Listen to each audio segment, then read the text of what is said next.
जय माता की। कैसे हैं आप सब? आप सबका स्वागत है मेरे इस यूट्यूब चैनल पर।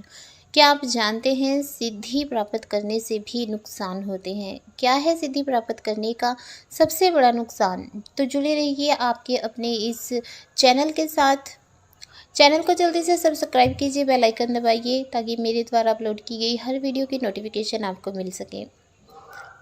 तो चलिए वीडियो में आगे बढ़ते हैं। सिद्धि प्राप्त करने के सबसे बड़े नुकसान क्या हैं? सिद्धि प्राप्त करने का सबसे बड़ा नुकसान तो यही है कि भक्ति छूट जाती है।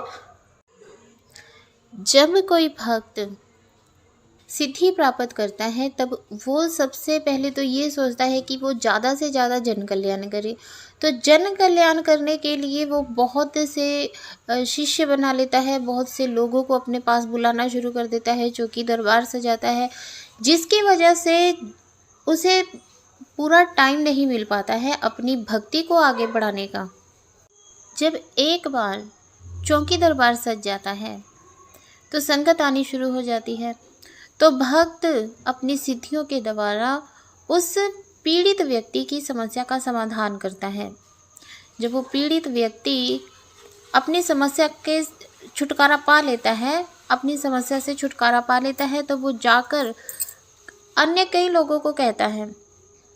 तब उन अन्य कई लोगों को, उनमें से कोई ना कोई फिर उस भक्त के पास आता है।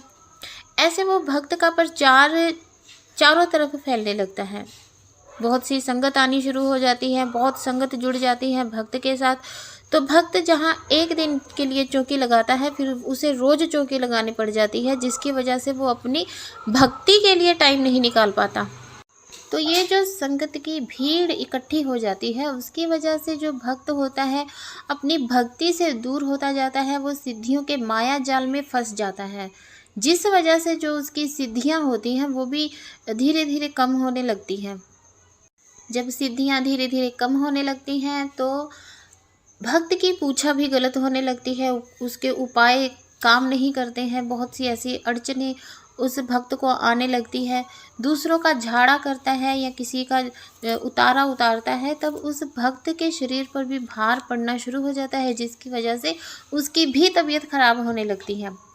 इसलिए अगर सिद्धि प्राप्त करते हैं, सिद्धि प्राप्त करना कोई गलत नहीं है। सिद्धियां भक्ति करते करते अपने आप ही प्राप्त हो जाती हैं। जो भक्त भक्ति करते हैं उन्हें अष्ट सिद्धियां तो स्वयं ही प्राप्त हो जाती हैं। तो गुरु के मार्गदर्शन में अगर भक्ति कर रहे हो तो सिद्धियां मिलेंगी ही मिलेंगी, परंतु सिद्धियों के मोह में पड़कर उनके जाल में ना फंसो। सिद्धियों के मोह जाल में फंसने से अच्छा ये है कि आप जब भी चौकी दरबार लगाते हैं तो संगत के लिए जो पीड़ित लोग हैं, जिन्हें बहुत से कष्ट हैं, बाधाएं हैं, प्रेत बाधा है या कुछ भी उन्हें कोई भी किस्म की बाधा है, उसके लिए आप हफ्ते में एक दिन निकालिए। बाकी के जो 6 दिन हैं उस दिन अपनी भक्ति पर जोर दीजिए। जितनी ज़्यादा हो सके उतनी ज़्यादा भक्ति कीजिए, क्योंकि भक्ति में ही शक्ति है। जितनी ज़्यादा भक्ति करेंगे परमात्मा उतना ही जल्दी आपको प्राप्त होगा, क्योंकि भक्ति करने का एकमात्र जो लक्ष्य होता है वो परमात्मा की प्राप्ति होता है। लेकिन जन कल्याण के चक्कर में पड़कर हम भक्ति को भूल जाते हैं, परमात्मा को भी अपने से दूर कर देते हैं, जो कि गलत है। इसलिए आप हफ्ते का एक दिन रखें, एक दिन रखकर ही आप लोगों का जन कल्याण करें। जन कल्याण करने से जो पीड़ित लोग आपको दुआएं देंगे कि आपने उनकी पीड़ा से उनकी मुक्ति करवाई है, तो वो पुण्य भी आपको मिलेगा। साथ में आप जो भक्ति कर रहे हैं, भक्ति करने से आपको परमात्मा की प्राप्ति भी होगी, आप आवागमन के चक्र से भी छूट जाएंगे। इसलिए भक्ति पर ज़्यादा जोर देना चाहिए। जिन लोगों को सवारी आती है और जिन लोगों को सिद्धियां प्राप्त हो चुकी हैं।